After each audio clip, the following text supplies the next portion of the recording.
Nominated MPs also voiced their concerns about the motion and said that they would abstain from voting on it. I'm unsure of the need for this motion, which has no legal force when passed, given the powers already vested in the ministers through the Town Council's Act to order AHTC to take necessary and swift actions. At the same time, I'm also concerned that the motion relates to matters which have not fully concluded in court. These are very serious findings. But that said, I will stand corrected, but I've not seen evidence in the judgment that this breach was motivated by personal self-enrichment. The Town Council is a political entity. It's led by the elected members of that constituency. This motion essentially calls on the Workers' Party to undertake a certain course of action. The motion is not binding on the Town Council. So I'm personally concerned that this part of the motion has the effect of a political resolution.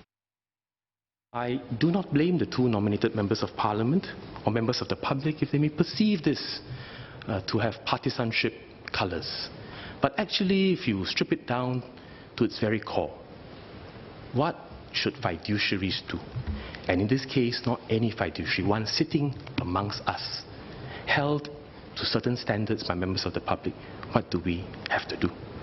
And just flip it over. What would the public expect? What would our friends from the Workers' Party expect if there were such a finding, if it ever were to reach such a stage that the High Court finding were to be made of one of my colleagues or one of the members of the ruling party in this House? In his speech, Mr. Desmond Lee also drew links to practices by companies and charities. He said fiduciaries under similar circumstances would have been asked to take gardening leave or made to leave the organisation. Mr. Lee also said that was exactly what the PAP did when it caught an Ang Mo Kio Town Council General Manager taking bribes.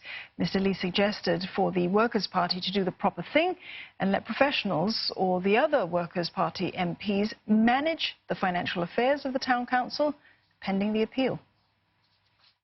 I don't think that is considered political.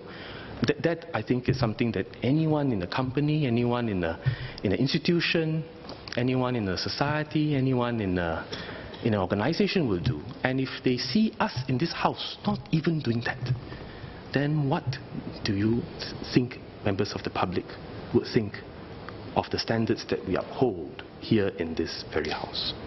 Is it lower than in a company? Is it lower than in a charity? Is it lower than in a society? Is it lower than in some other organization in Singapore but outside this House?